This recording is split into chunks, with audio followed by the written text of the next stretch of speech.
मेरा ख्याल है शाह जी आए हैं, इमरान बोला ध्यान से जाना, कोई और भी हो सकता है। दोस्तों अगर अभी तक आपने मेरा यूट्यूब चैनल को सब्सक्राइब नहीं किया तो प्लीज़ रेड बटन को प्रेस करके मेरा चैनल ज़रूर सब्सक्राइब कर दें और सब्सक्रिप्शन के साथ साथ बेल आइकन पर भी ज़रूर प्रेस करें ताकि हमारी हर एक वीडियो आप तक बला तहीर पहुँचती रहे। और मेरी वीडियो को लाइक करें, शेयर करें अपने दोस्तों के साथ और कमेंट सेक्शन में हमें बताएं कि आपको हमारी ये कहानी कैसी लग रही।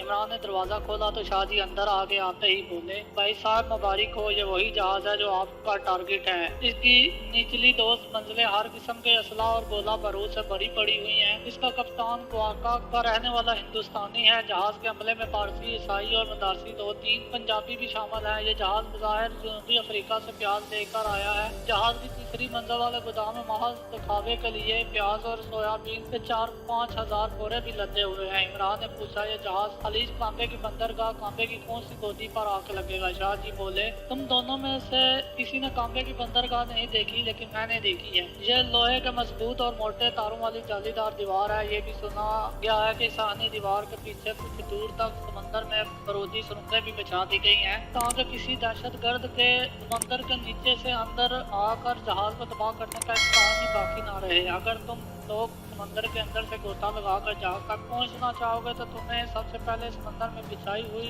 बारूदी सुरंगों से अपने आप को बचाना होगा। इसके बाद आने जाल के मोटे तारों को काटना होगा। इसके बाद कहीं तुम समंदर के पैंदे तक पहुंच सकोगे। वहां भी जहाज के अकबे समंदर में गश्ती पेट्रोल पार्टियां मोटर बोटों में गश्त करती होंगी। इनकी सर्च लाइटों की तेज रोशनी समंदर की सतह को दिन की तरह रोशन कर रही होंगी। तुम में से किसी ने जरा सा सार बार निकाला नहीं कि तुम पर मशीन गन्नों के फायर बारिश की तरह बरसना शुरू हो जाएंगे। जिब्रान ने कहा, अगर हम समंदर के नीचे से ना जाएं तो जहाज पर ऊपर से यानी बाहर से पहुंचने के लिए क्या इम्कानात हैं? शाह जी ने फौरन इस सवाल का जवाब ना दिया। कुछ देर गौर करते रहे, फिर बोले, इस काम में समंदर के नीचे से भी ज्यादा खतरा है, लेकिन इसके लिए बहुत ज्यादा और बड़ी एहतियात के साथ हालात को देख कर मनसूबाबंदी करना पड़ेगी। ये बात जाहिर है कि जहाज के ऊपर सवाए हमले के आदमियों के और किसी को जाने की इजाजत नहीं होगी। तुम लोग बिल्कुल अजनबी हो, तुम जहाज पर कैसे जा सकोगे? कौन सा बेस बदल कर जाओगे? ये बात गौर तलब है। इमरान इस दौरान ऐसा लगता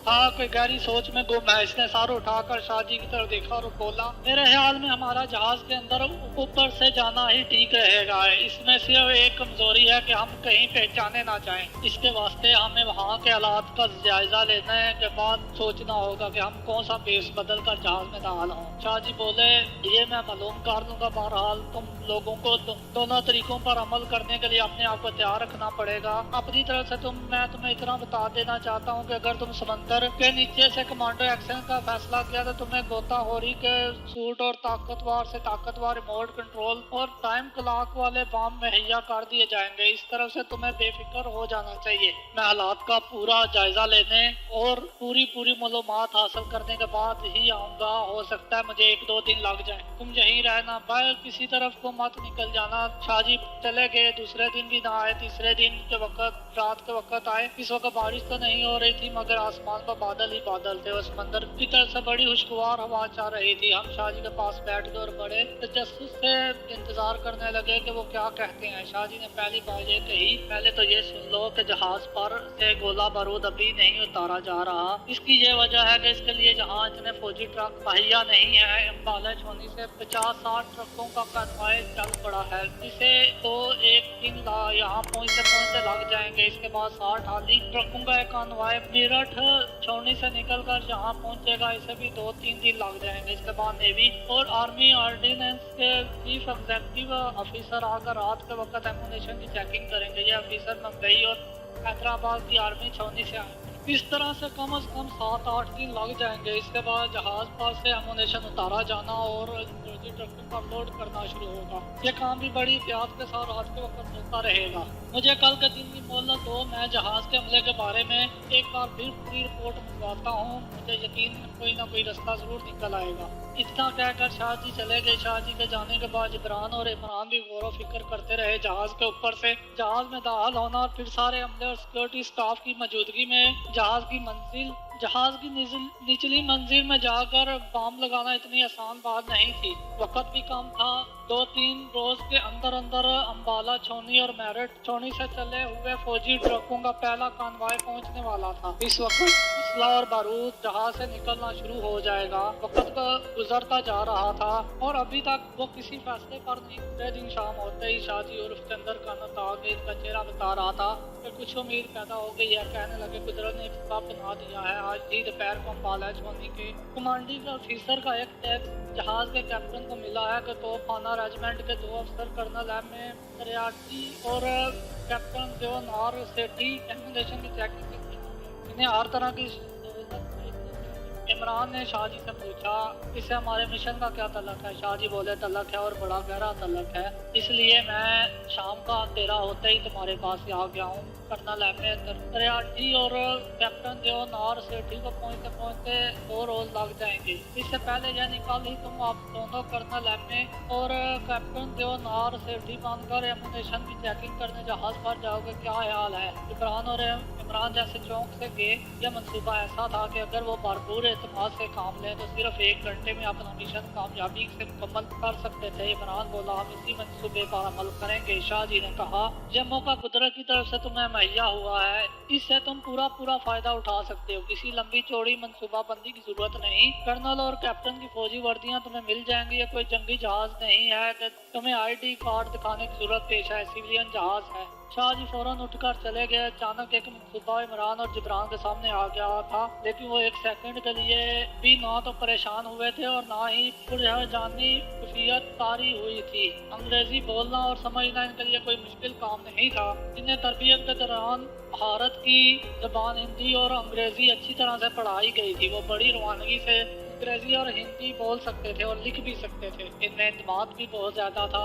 एक खतरा दोनों को महसूस हो रहा था कि जहाज में एम्यूनेशन के मुआयने के दौरान कहीं असली हिंदू कर्नल और कैप्टन वहाँ वारिद ना हो जाए। मेरा ख्याल है शाहजी इंतहाई ताकतवर रिमोट बम का भी इंतजाम कर देंगे। भाई वो अरसा 25 बरस से यहाँ रहकर वतन पाक के लिए काम कर रहे हैं। उन्होंने यहाँ के पाकिस्तान और इस्लाम दुश्मन मुसलमानों से मिलकर अपना एक खास हल्का असल बनाया हुआ है। शाहजी ठीक वक्त पर आए तो मैंने दरवाजा खोला। इसने दरवाजा खोला तो शाहजी तेजी से कमरे में दाखिल हो गए। हाथ में एक बड़ा लिफाफा था। लिफाफा उन्होंने चारपी पर रख दिया और बोले जरा वर्दियां पहनकर ट्राई करो, मेरा ख्याल है तुम्हारे साइज की। इमरान ने कर्नल की और जिब्रान ने कैप्टन की वर्दियां पहननी शुरू की। इत्तेफाक से वर्दियां इनके जिस्म पर बिल्कुल फिट थी। शाहजी ने खड़े होकर इनका जायजा लिया और बोले तुम्हारे ब्राउन शूज बिल्कुल ठीक हैं, इन्हें तब्दील करने की जरूरत नहीं। और वर्दी की जेब में एक नोटबुक और फौजी बॉल पॉइंट और बटवे में कुछ नकदी है। इसके बाद शाहजी ने अपनी जेब से एक छोटा लिफाफा निकाला और इसमें से स्टेनलेस स्टील की एक छोटी नाली निकाल कर इमरान को दी। इमरान ने कर्नल एम के 83 और की वर्दी पहनी हुई थी और जिब्रान ने कैप्टन देवनार सेठी की वर्दी पहनी हुई थी। वर्दी के कंधों पर कर्नल और कैप्टन के निशान चमक रहे थे। शाहजी ने स्टील की नाली की तरफ इशारा करके कहा यह इंतहाई ताकतवर टाइम बम है। रिमोट कंट्रोल बम इस वक्त मुहैया नहीं हो सके। अगर हालात खराब ना हुए तो तुम इसी कोठरी में छुपे रहोगे। अगर हर सूरत हाल खतरे वाली पैदा होगी तो तुम यहाँ से मशरक की तरफ जंगल में चले जाना और वहाँ किसी जगह छुपे रहना। मैं तुम्हें खुद किसी वक्त तुम्हारे पास आकर मिल जाऊंगा। इस टाइम बम को अपनी जेब में बड़ी हिफाजत से रखना। अब मैं मेरे साथ आ जाओ। बातें करते और इमरान और जिब्रान को जरूरी हदायत देते हुए काफी वक्त गुजर गया और दिन का उजाला फैलने लगा। जिब्रान और इमरान दोनों इंडियन आर्मी के अफसरों की वर्दी में मलबूस हाथों में पैदे लिए शाहजी की जीप में बैठ गए और जीप इस इलाके से निकल गए। वरान से रास्ते में दौड़ने लगी। जैसे जैसे वो आगे बढ़ रहे थे दिन की रोशनी ज्यादा होती जा रही थी। शाहजी उल्फ इंतहाई होशियारी के साथ दोनों को एक ऐसे मुकाम की तरफ ले जा रहे थे जहाँ से वो पैदल भी कामरे की बंदरगाह पर पहुँच सकते थे। एक जगह पहुंचकर उन्होंने जीप कच्ची सड़क के एक जानब खड़ी कर दी और कहने लगे यहाँ तुम उतरो और सामने वाली छोटी सड़क पर चलना शुरू कर दो। ये रास्ता शॉर्टकट भी है और बंदरगाह की सिक्योरिटी जोन में आता है। मैं यहाँ ज्यादा देर नहीं ठहर सकता। अब जो कुछ करना है तुम दोनों को ही करना है। मैंने तुम्हें सब कुछ समझा दिया है। 150-200 कदम चलने के बाद तुम्हें अपनी दाएं तरफ बंदरगाह की गोदी का सब बड़ा गेट नजर आएगा। तुम इसी गेट में से गुजर कर गोदी तक पहुंचोगे, जहां तुम्हें सामने मर्चेंट नेवी का माल बरदार जहाज खड़ा नजर आएगा। लेकिन फिर भी मैं तुम्हें कहना चाहूंगा कि अगर फांसा उलट गया तो तुम पकड़े गए तो तुम्हारी जुबान से मेरा या दिल्ली वाले हाजी साहब का नाम नहीं आएगा। आप हाथिर जमा रखें, हम मौत को हंसी उसी सीने से लगा लेंगे, लेकिन हमारी जुबान पर आपका या दिल्ली वाले हाजी साहब का नाम नहीं आएगा। इमरान ने कहा। शाबाश। शाहजी ने कहा। जाते ही अखड़े फौजी अफसरों की तरह रोकदार लहजे में अंग्रेजी बोलनी शुरू कर देना और इनके साथ सिक्योरिटी के निजाम पर भी साथ तकीद करना और जितनी जल्दी हो सके जहाज की निचली मंजिलों में जाकर एमुनेशन का मुआयना करना। शाहजी ने बड़ी तेजी से जीप को वापस मोड़ा और फुल रेस देकर जीप को दौड़ाते हुए ले गए। सड़क पर जिब्रान और इमरान अकेले थे। इमरान ने कहा, कैप्टन सेठी। जिब्रान ने सलूट करते हुए कहा, यस कर्नल त्रियाठी। इमरान ने फौजदार आवाज में कहा, एडवांस। और दोनों फौजी वर्दी में तेज तेज चल पड़े। जहाँ जैसा कि शाहजी ने कहा था, 150-200 कदम चलने के बाद दाएं जानाबाज ने कांबे बंदरगाह का गेट दिखाई दिया। एक तरफ दरद के पीछे दो सिविलियन लिबास वाले आदमी निकल कर सामने आ गए। ये दोनों इंटेलिजेंस के आदमी थे। दोनों फौजी अफसरों को देखकर उन्होंने हाथ उठाकर सिविलियन तरीके से सलूट किया। इमरान ने तेज आवाज में कहा, तुम सिविलियन इधर क्या करते फिरते हो? तुम्हें मालूम नहीं ये सिक्योरिटी जोन है? दोनों में से एक इंटेलिजेंस वाले ने कहा, सर हमारा तल्लक इंटेलिजेंस से ही है। आपको देखकर सिर्फ अपनी ड्यूटी पूरी करने आया, बेफिक्र हो जाए। दोनों सिपाहियों ने बायब जबान कहा, सब ठीक है साहब। इमरान यानी कर्नल त्रियाठी एक सिपाही को हुक्म दिया, जहाज के कप्तान को जाकर रिपोर्ट करो। गन वाले छोड़ने से कर्नल त्रियाठी और सेठी साहब अल्टरली जजमेंट जहाज के मुआयने को आया है। डबल से सिपाही टेक मार्च करता जहाज की तरफ बढ़ा, जो सामने गोदी के साथ लगा हुआ था। एक तरह रंग लगा हुआ था, जहाँ से गोदी के कुली कुछ सामान उठा रहे थे, कुछ सामान जहाज पर चढ़ा रहे थे। ऊपर एक तो फौजी जरूर होंगे, अब जो होगा देखा जाएगा। इमरान ये कहकर जहाज की सीढ़ी के पास आकर खड़ा हो गया और बैट को बड़ी शान से आस्ता आस्ता अपने हाथ पर बचाते हुए ऊपर देखने लगा। दूसरे मलम में एक बड़ी भरकम आदमी कप्तान की सफेद वर्दी पहने, सर पर कैप्टन की टोपी जमाए फौजी जवान के साथ नमोदार हुआ। इसने सीने के पास दो फौजी अफसरों को देखा तो जल्दी से अपने आप को संभालता हुआ नीचे उतरा और इमरान और जिब्रान को सलूट किया। सर, इमरान ने बारोद आवाज में अंग्रेजी में कहा, मैं कर्नल M.K. त्रियाठी हूँ, 7 अटर्नी रेजिमेंट और जे कर्नल मुझे कैप्टन दियो नॉर्थ सिटी है। क्या जहाज पर सब ठीक है? जहाज के कप्तान ने दोनों से बारी बारी हाथ मिलाते हुए अंग्रेजी में कहा, सब ठीक है सर, ऊपर आ जाए प्लीज। हमें कल ही आपके आने का टेक्स्ट मिला। मैं जहाज का कैप्टन गोमेज हूँ।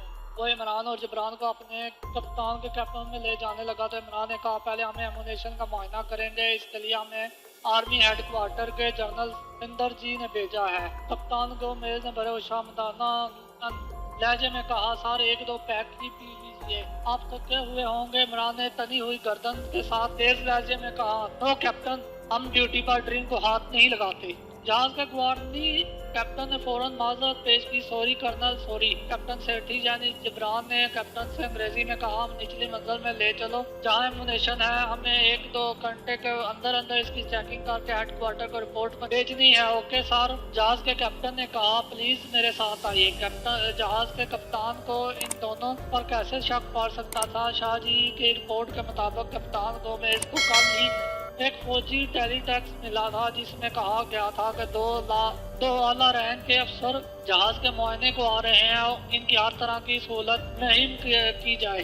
शाहजी की रिपोर्ट बिल्कुल सही थी। इमरान और जिब्रान फुल फौजी अफसरों की तरह लग रहे थे, जहां सिवाय स्टाफ के और किसी को मालूम तो नहीं हुआ कि जहाज पर एमुनेशन आया है। कप्तान ने इमरान के करीब होकर इसे ज्यादा राजदारी के साथ कहा, नो सर नो, इसका सवाल ही नहीं पैदा होता है, एमुनेशन की किसी को हवा नहीं लगने दी। इसी वक्त इमरान ने अपने दिल में कहा, अब देखना थोड़ी देर बाद इसको कितनी हवा लगती है। इमरान ने जहाज की तंग राह दीवारी में से गुजरते हुए कैप्टन को मुखातिब करके तहल लहजे में बोला, तुम लोगों का यहाँ सिक्योरिटी इंतजाम बहुत नाकिस है। कप्तान ने माजरत हुआ अंदाज में कहा, सर गोदी के चारों तरफ हमारी नेवी की और आर्मी की इंटेलिजेंस फैली हुई है। ये सब गधे हैं इंटेलिजेंस वाले। हमारे रास्ते में हमारी किसी ने चेकिंग नहीं की। तो फौजी और तो फौजी अफसरों को कप्तान के साथ आता देखकर इसने जोर से अपनी एड़ियां बजाई और ज्यादा टेंशन होकर खड़े हो गए। जहाज के कप्तान ने अपने कैबिन से चाबी पर चमकीला गुच्छा ले लिया था। इसमें एमुनेशन स्टोर के ताले की चाबी भी थी। इमरान को इस बात का